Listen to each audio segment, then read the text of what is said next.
Kabut selalu turun lebih cepat di Dukuh Telasih, sebuah desa tua yang perlahan dilupakan dunia. Letaknya tersembunyi, dikelilingi hutan bambu yang mendesis aneh tiap malam. Tak ada sinyal, tak ada listrik setelah pukul 9. Hanya gelap, dan kebiasaan-kebiasaan yang tak bisa dijelaskan dengan logika. Di desa ini, tak pernah ada iring-iringan jenazah ke pemakaman.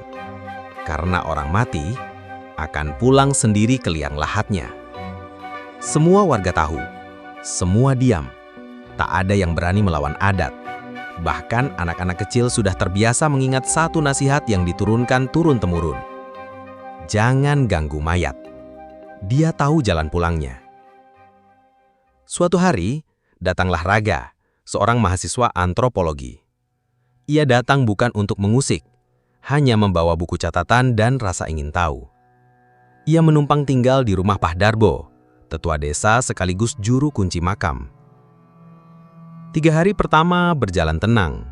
Ia mencatat beberapa ritual aneh, pantangan ganjil, dan menikmati malam-malam yang sunyi, meski tak nyaman.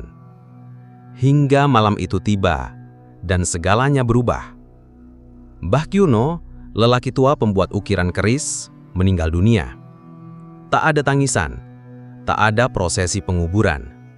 Yang ada hanyalah lilin-lilin menyala di ruang tengah, dan warga yang datang satu persatu untuk berpamitan. Tepat pukul 2 dini hari, Raga, yang tak bisa tidur, mengintip dari balik pintu.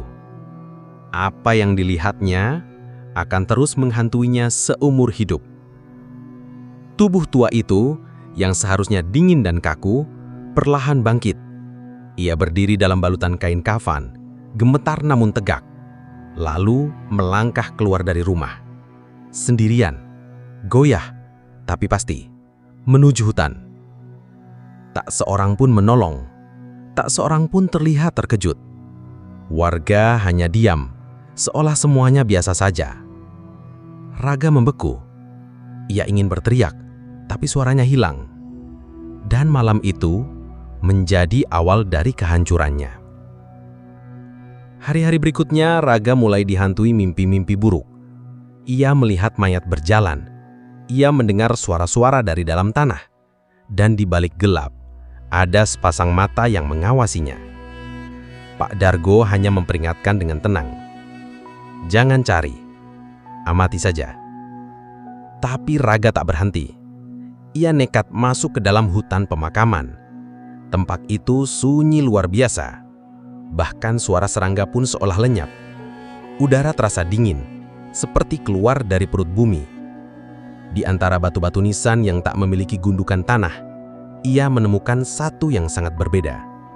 Satu batu nisan bersih, tanpa lumut, seolah baru dipasang. Dan di atasnya tertulis satu nama. Raga. Suara-suara mulai terdengar. Banyak, tumpang tindih, tapi tak ada wujudnya. Kau datang terlalu awal. Kami masih menunggu giliranmu. Ia panik. Ia berlari kembali ke rumah Pak Dargo. Tapi rumah itu sudah tak lagi terasa aman. Setiap malam ia melihat dirinya sendiri dalam mimpi, berkafan, diam namun menatapnya. Dan setiap pagi, kakinya dipenuhi lumpur, seolah ia baru saja berjalan dari makam. Malam Jumat Kliwon pun datang. Suara gamelan lirih terdengar dari arah hutan, seperti iring-iringan kematian yang tak kasat mata. Pak Dargo berdiri di depan rumah, wajahnya pucat.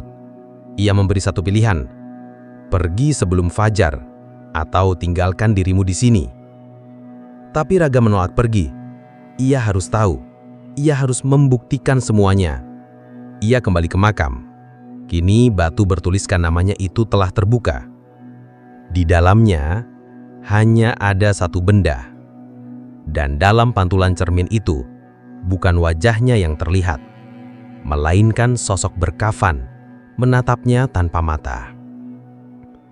Tanah mulai bergetar, pepohonan bergoyang.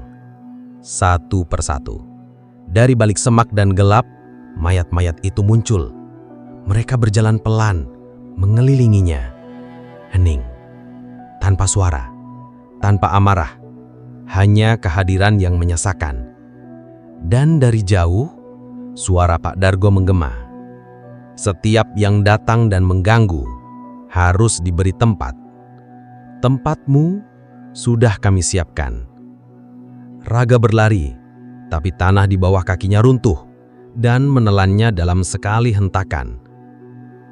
Ia terbangun, tapi tubuhnya tak lagi miliknya. Ia tak bisa berbicara, tak bisa bergerak, hanya bisa mendengar. Suara Pak Dargo terdengar samar. Dia peneliti, meninggal karena terpeleset di hutan. Ia mencoba berteriak, tapi suaranya terkunci dalam dada. Di sudut ruangan, ia melihat tubuhnya sendiri terbujur dalam kafan. Dan malam itu juga, Raga mulai berjalan menuju pemakamannya sendiri. Fajar menyingsing di dukuh Telasih. Kabut mengangkat pelan. Di jalan tanah yang basah, terlihat samar bekas kaki telanjang yang baru saja melintas. Pak Dargo berdiri di beranda rumahnya, memandang ke arah hutan. Wajahnya tenang. Hari biasa kembali. Tak ada yang menyebut nama Raga.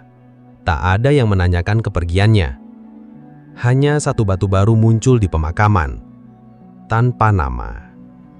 Dan jika suatu malam kau mencium bau dupa di jalan sunyi, jangan berhenti. Jangan menoleh.